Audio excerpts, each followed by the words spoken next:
এখানকার মসজিদটা অনেক সুন্দর, তার মধ্যে এই সকালবেলার ভিউটা ছিল অসাধারণ। বাইক চালানোর সময় কয়েকটা জিনিস খুব বেশি মাথায় রাখবেন, তা না হলে আপনার সাথে অনেক খারাপ কিছু হয়ে যেতে পারে। আসসালামু আলাইকুম এভরিওয়ান, কী অবস্থা সবার, কেমন আছেন সবাই? আশা করছি সবাই ভালো আছেন। বাইক চালানোর সময় যদি কোনো বাচ্চা হুট করে দৌড়ে আপনার বাইকের সামনাসামনি চলে আসে, তখন অবশ্যই চেষ্টা করবেন ব্রেক করে গাড়ি স্লো করার জন্য। আর যদি সেই সময়টুকু আপনি না পান, তাহলে চেষ্টা করবেন যে বাচ্চার পিছন দিক থেকে চলে যাওয়ার। বাচ্চাদের যে মেন্টালিটি থাকে, সেই সবসময় চেষ্টা করবে দৌড়ে সামনের দিকে যাওয়ার, সে কখনোই পিছের দিকে যাওয়ার চেষ্টা করবে না। তার জন্য বাচ্চাটা বেঁচে যেতে পারে। সেম ভাবে যদি কোনো বয়স্ক মানুষ আপনার বাইকের সামনে চলে আসে, তাহলে অবশ্যই ব্রেক করবেন, স্লো করবেন। আর যদি সেই সময়টুকু আপনি না পান, তাহলে চেষ্টা করবেন অবশ্যই বয়স্ক মানুষটার সামনের দিক থেকে চলে যেতে। বয়স্ক মানুষের সাধারণত যে মেন্টালিটি থাকে, কখনোই সামনের দিকে দৌড়ানোর চেষ্টা করবে না। হয়তো তারা দাঁড়িয়ে থাকবে, আর না হয় তারা পিছন দিকে নেমে যাবে। তাহলেও আপনার অ্যাক্সিডেন্টের হাত থেকে বাঁচতে পারবেন।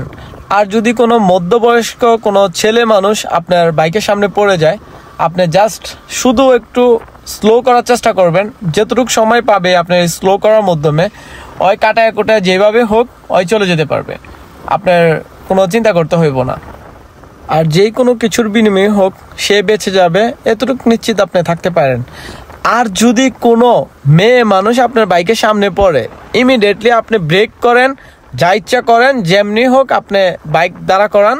তাছাড়া আপনার কোনো উপায় নাই। ওদের সামনের দিক দিয়েও যেতে পারবেন না, পিছন দিক দিয়েও যেতে পারবেন না। আবার যে আপনি স্লো করবেন, একটু সুযোগ দিবেন, তারা তখনও কিছু করতে পারবে না।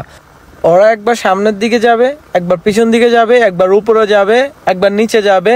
ওরা কি যে করবে ওরা নিজেরাও জানে না। ওরা দুই কানের মধ্যে হাত দিয়ে চিল্লানি মারবে, তখন আপনার বাইকের নিচে পড়বে না আপনি ওদের উপরে যেয়ে পড়েন, এটা ভাবাই যাইব না। ওরা যে কি করব ওরা নিজেরাও জানে না।